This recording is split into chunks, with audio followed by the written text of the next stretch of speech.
São as ordens dos fatores que alteram o produto, no caso da política e da saúde. Elas não são ciências exatas, elas são ciências que mudam ao sabor da opinião pública, elas mudam ao sabor dos fatos e das ocorrências. O que nós tínhamos era a percepção de uma enorme crise sanitária, um número muito grande possível de vítimas, as informações técnicas que nós tínhamos, e tínhamos claramente uma posição política de difícil contorno por parte do presidente. Então, o que a gente fez foi construir com o Congresso Nacional, com o Supremo Tribunal Federal, com o TCU, com o Ministério Público Federal e, principalmente, com a sociedade, um espaço para que a política de saúde, para que a parte de informação chegasse, para que as pessoas pudessem construir as suas barreiras de defesa dentro das suas casas, com as informações que nós chegássemos. Por exemplo, se eu quisesse fazer um vídeo de televisão explicando a situação e pedindo para as pessoas, eu não conseguiria fazer isso como uma fala do governo federal. Não havia esse espaço. Eles queriam fazer uma fala ufanista, uma fala de vamos todos enfrentar, vamos vencer, brasileiros unidos, e não era essa a mensagem. A mensagem era de preocupação com o contágio. E se fosse logo de cara para aquela direção que o presidente queria, nós teríamos tido centenas de episódios iguais aos de Manaus, que foi a primeira que estava desorganizada e teve uma crise absurda, teve crise até no sistema funerário. Então, o tempo que nós ganhamos através da política sendo feita por dentro, para ganhar esse tempo, para preparar o sistema, já sabendo que a permanência seria difícil, foi extremamente importante para que a crise sanitária pudesse ter um mínimo de governança, um mínimo de pertencimento à sociedade e que pudesse, então, amenizar um pouco, ainda que muito distante do que a gente queria, mas amenizou muito o impacto da crise política.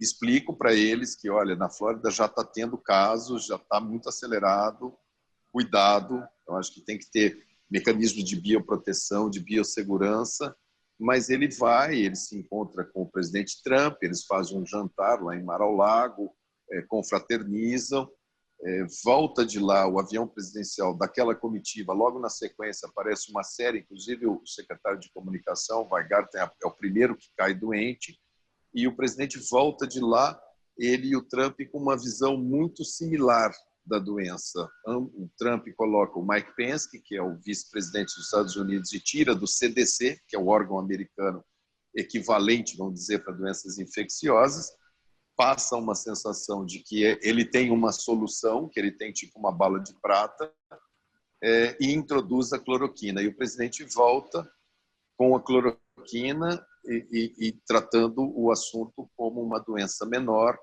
e começa a se cercar de pessoas que falavam o que ele queria ouvir, por mais que a gente demonstrasse que a gente tinha que ter evidência científica, que aquilo não podia ser feito daquela maneira, que era precipitado, que era preciso ter muito cuidado, mas ali, na volta daquela viagem, ele já adota sistematicamente essa posição de confrontar todas as orientações da saúde.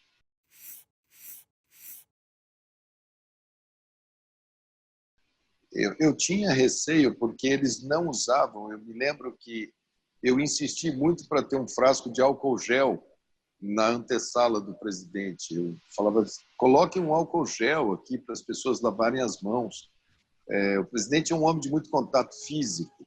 Eu me lembro da posse da então ministra, não era ministra, né, secretária de Cultura, Regina Duarte, como era uma figura pública, onde se fez tudo que não se devia fazer, aglomerou, bateu foto, as pessoas abraçavam, falavam no ouvido uma das outras, e eu sempre, já naquela época, mantendo a distância, falando, não, pode ficar aí, não precisa abraçar, não precisa cumprimentar, as pessoas estavam no começo, o meio político tinha eu não sei se foi algum meme, alguma coisa, que eles se cumprimentavam batendo um no pé do outro, e achavam graça daquela situação, e eu tentava chamá-los olha, cuidado, não brinca.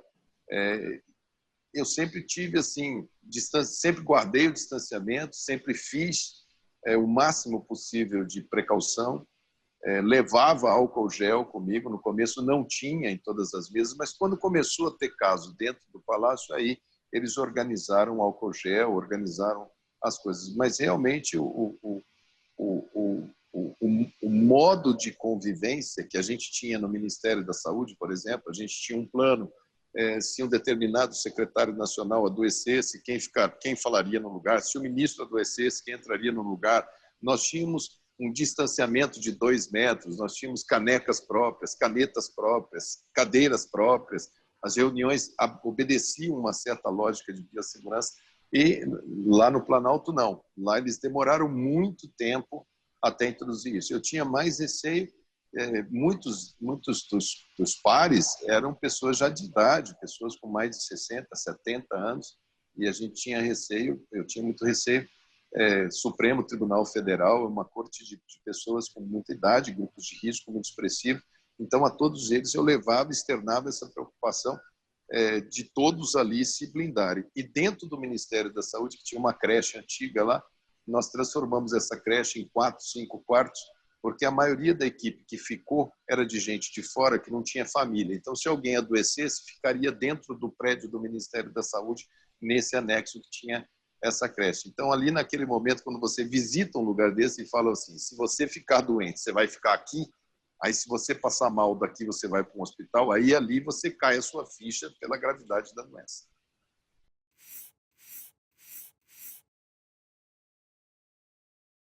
Não, o início era muito claro, nós não tínhamos equipamento de proteção individual para poder lançar a mão da nossa exército de agentes comunitários de saúde e da atenção primária, que seria a grande porta de entrada das doenças no nosso sistema de saúde. Então, nós criamos a telemedicina, o 136, como grande tronco de entrada. Ali você tinha tanto por telefone, quanto por WhatsApp, quanto por Instagram, quanto por Facebook, toda a orientação e monitoramento. E no caso de o principal sintoma que nos preocupava na época, que era qualquer tipo de tosse, dificuldade para respirar, que se procurasse a unidade hospitalar. O que houve lá na frente, posterior, foi que eles introduziram um protocolo de cloroquina, e eles defendem, até hoje, a tese de que deve ser feito o tratamento precoce com cloroquina, ou seja, dá-se a cloroquina para todas as pessoas no primeiro dia, no segundo dia, nos primeiros sintomas, para que se faça o tratamento. Então, eles passam a orientar que as pessoas vão na unidade de saúde para poder pegar a receita da cloroquina. Acontece que a cloroquina continua sendo esse tema que não se demonstra, não há demonstração científica da sua eficácia. A doença continua evoluindo bem em 80% das pessoas que contraem o vírus, os 20% que têm algum tipo de manifestação mais grave, 15% deles, dos 20%, quase 90%, evolui bem e precisa de algum tipo de suporte ventilatório com máscara, e 5% precisam de CTI, que são realmente os mais graves, com cloroquina ou sem cloroquina. A história natural da doença é uma história típica dos vírus, típica das viroses.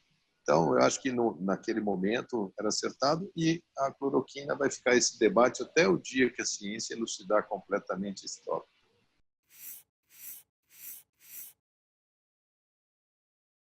Com certeza, tranquila. O padre Antônio Vieira já dizia, né, se tudo que fizerdes pela pátria ela ainda assim lhe for ingrata, não tereis feito mais do que a sua obrigação, e ela o que de costume. A mão que afaga é a mesma que apedreja. Ele deve estar com algum tipo de informação, de preocupação, porque não tem uma semana que ele não me cite para alguma coisa e eu permaneço como cidadão, respeitosamente torcendo para que ele vá bem como presidente, porque o país vai bem. E o momento de fazermos essa discussão é no momento apropriado, com paridade de armas, com espaço. Né? Por enquanto, eu estou aqui, estou no meu Mato Grosso do Sul, observando, né? Hoje teve o discurso dele na ONU, observando e fazendo as análises que eu acho que cabem. Cada um deve estar fazendo a sua análise pessoal do que está ocorrendo.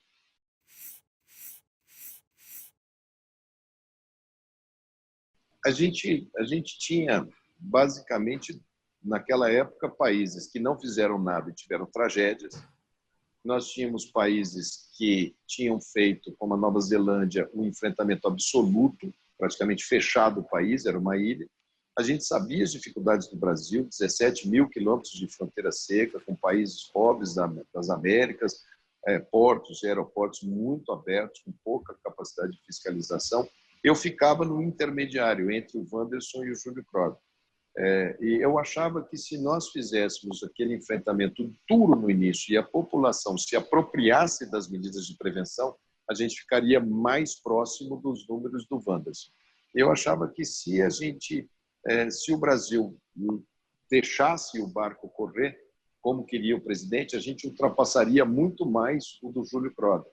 Então eu ficava em algum lugar entre os 80 do Wanderson e os 180. Eu era da turma dos 150, se nós fôssemos naquele caminho mais frouxo. Mas se fizéssemos a marcação caso a caso, tivéssemos capacidade de testagem, tivéssemos capacidade de atendimento mais próximo do Wanderson. Era o nosso desafio, e eu nunca falei esses números em público, porque era exatamente em respeito. Né? O presidente meio que ele entregou o jogo no primeiro tempo, ele queimou na saída, ele olhou os números e falou, não, eu não quero isso não, o preço eu quero a economia. Vamos dar aqui essa cloroquina, que esse povo vá trabalhar, que a gente ultrapasse isso logo, né? E falou aquelas frases naqueles contextos que foram em rede nacional, que a gente preocupou de que se a coisa fosse daquele jeito, a gente poderia ter um cenário, volto a repetir, Manaus foi a primeira, houve desassistência, houve morte de gente na rua, houve morte de gente em casa. Em alguma medida isso aconteceu no Ceará, em alguma medida isso aconteceu no Rio de Janeiro. São Paulo foi a primeira que conseguiu ainda segurar, Minas Gerais conseguiu segurar, pelo menos para as pessoas terem o direito de lutar pela vida.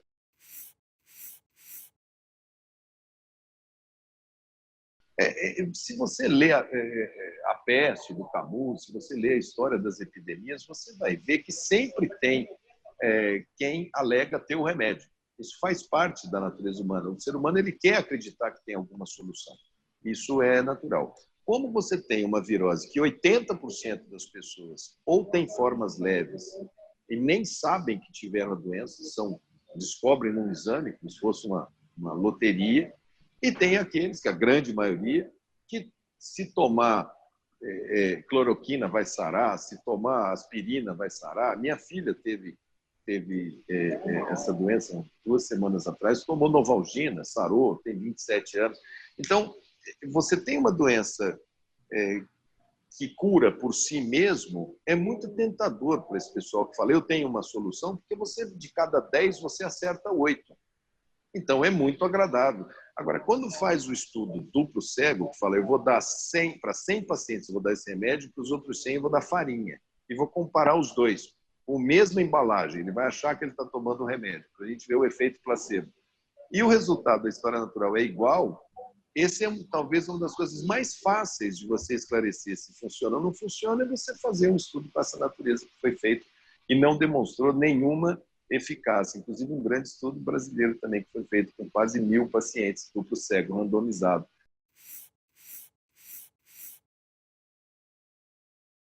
A primeira é a constatação de que o vírus não era um vírus pesado, que o vírus era um vírus muito competente.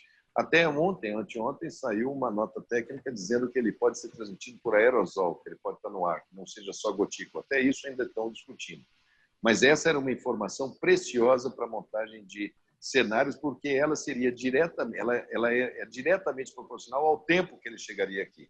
O segundo seria, sabendo que a China se eu soubesse que a China iria fechar a exportação e 94% dos equipamentos estavam centrados na China, nós teríamos começado a recuperação da nossa indústria de produção de máscaras, de ventiladores e respiradores, também lá no começo, para poder não ter aquele desespero que foi para você conseguir os equipamentos de proteção individual.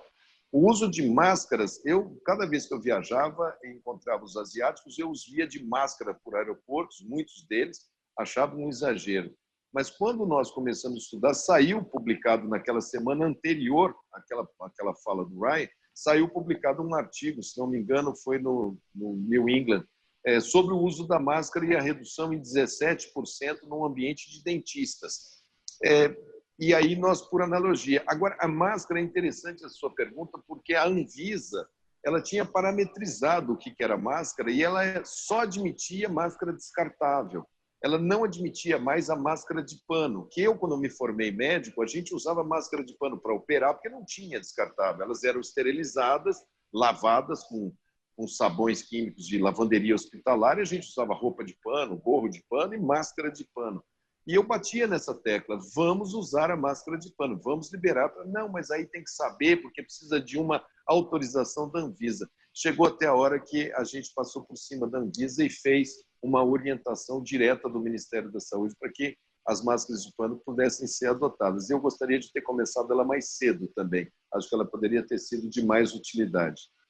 O plano de manejo para as situações de favela, para situações de áreas de exclusão, morros, cidades que têm aquelas favelas típicas do Rio de Janeiro, Santos, Belo Horizonte, em alguma medida, tem algumas favelas de morraria que você não entra com carro, você tem dificuldade, são becos, e de montar as estruturas de testagem dentro dessas comunidades e fazer o manejo com eles. Também eu teria começado mais cedo. Agora, isso tudo você tem que ter o auxílio de todos remando para o mesmo lado, e se a gente pudesse ter todas as respostas antes do problema, teria sido o ideal.